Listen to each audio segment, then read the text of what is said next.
আসসালামু আলাইকুম। আমি এখন ঢাকার ৯ আসনে ২ নম্বর ওয়ার্ডে আছি। সাধারণ মানুষের সাক্ষাৎকার নিচ্ছি। ওদের মতামত, এক একজনের মতামত এক এক রকম। এখন আমি এসেছি ২ নম্বর ওয়ার্ডের বটতলায়, উত্তরগুরান।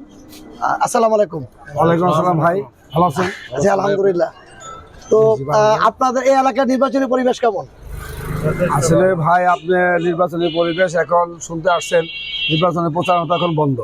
আচ্ছা, যে কদিনে নির্বাচনের প্রচারণা হয়েছে, এই এলাকার মানুষ ১৭ বছর ভোট দিতে পারে নাই। এখন দীর্ঘদিন পরে এই এলাকায় একজন নিজস্ব ছেলে, আচ্ছা, একজন রাজনীতিবিদ, ক্রিম ইমেজের, তিনি জনগণের কাছে, সমস্ত মানুষের কাছে জনপ্রিয়, এবং এমন একজন লোককে বিএনপি থেকে নমিনেশন দেওয়া হয়েছে, তারেক রহমান, বিএনপি চেয়ারম্যান। এই এলাকার মানুষ সন্তুষ্ট। ফাইন। আপনি কি মনে করেন যে আগামী যে আসন্ন ত্রয়োদশ জাতীয় সংসদ নির্বাচন, এতে কি এই ঢাকা ৯ আসনে কোনো প্রকার আপনি আশঙ্কা করছেন যে কোনো প্রকার সমস্যা হতে পারে?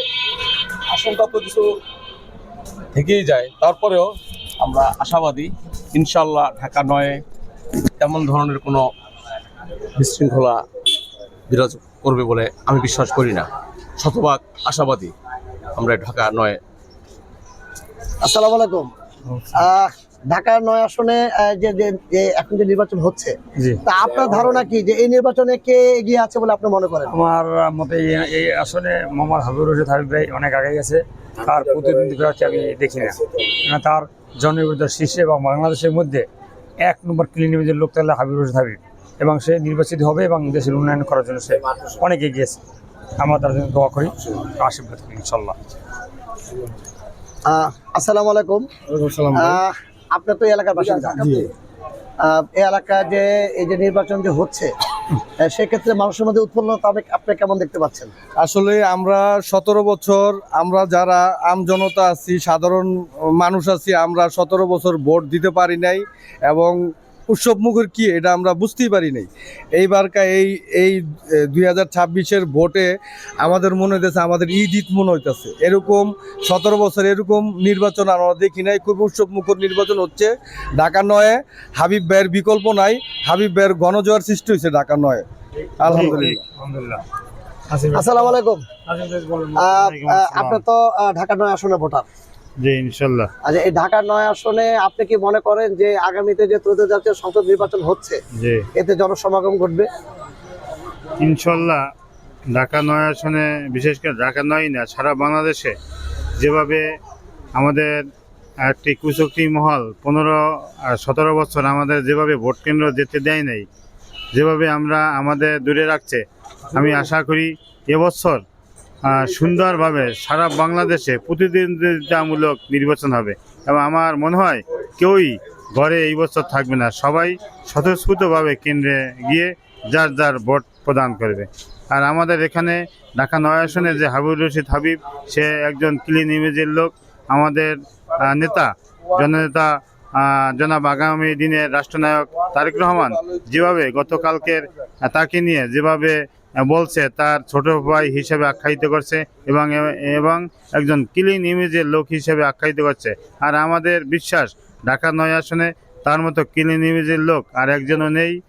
আমি মনে করি তার সেই ক্লিন ইমেজকেই খিলগা এবং ৩ থানা মিলে যে আমাদের ঢাকা ৯ আসন, সেখানে তারা স্বতঃস্ফূর্তভাবে হাবিব ভাইয়েরই এবং মনোনীত করবে এবং বিপুল ভোটে তাকে এমপি নির্বাচন করবে বলে আমি আশাবাদ ব্যক্ত করছি। ধন্যবাদ।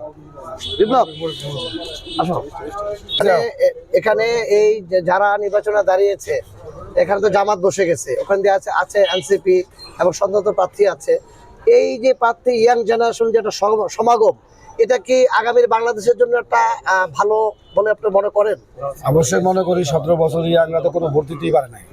আমরা আওয়ামী লীগে শুনছি যে যারা আওয়ামী লীগের সংগঠনের লোক, তারাও তাদের ভোটটা দিতে পারে নাই, বিভিন্নভাবে আমরা শুনতে পারলাম।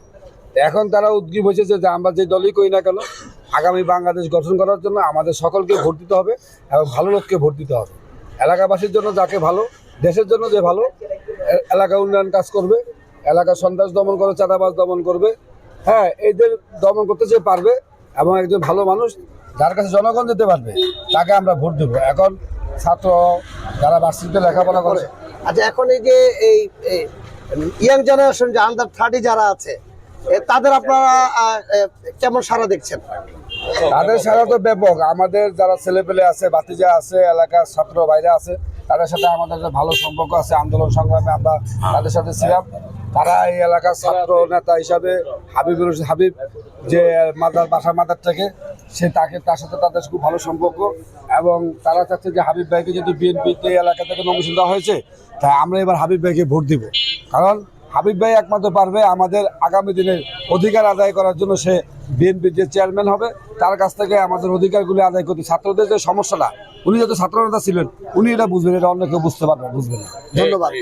আচ্ছা, আমি আপনাকে একটা প্রশ্ন করব যে এই যে এখন যে এই ইয়াংরা যে দাঁড়াইছে, তাসলিমা যারা, হাবিবুর রশিদ এবং এনসিপি থেকে যে যারা দাঁড়াইছে এখানে, হাত পাকা থেকে শুরু করে সব কিন্তু ইয়াং এর একটা তরুণদের একটা সমাগম হয়েছে, এটা কি আগামী বাংলাদেশের জন্য ভালো হবে বলে মনে করেন?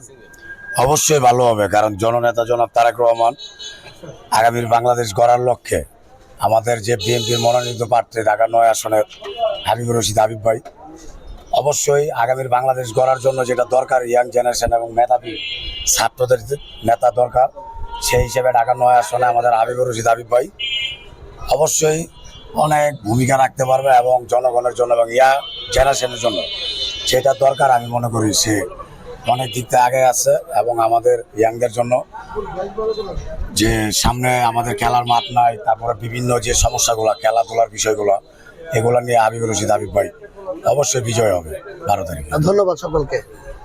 আসলে জনগণের কথা শুনলাম, আসলে যে তারুণ্য যে সমাগম ঘটেছে আমাদের দেশে, ঢাকা ৯ আসনে বিশেষ করে এমন একটি আসন যেখানে প্রচন্ড শান্তি বিরাজ করছে, এখানে কোনো হানাহানি নেই, রাজনীতি কোনো বিদ্বেষ নেই। তো সকলে আশাবাদী যে এই যে তরুণদেরকে যে নমিনেশন দেওয়া হয়েছে, এটা আগামীর বাংলাদেশের জন্য খুবই ভালো, এবং তারা আশা করে যে তরুণরা এই ঢাকা ৯ আসনে যারাই জয়যুক্ত হবে, আগামীর বাংলাদেশের জন্য তারা ভালো কিছু করতে পারবে। আসসালামু আলাইকুম।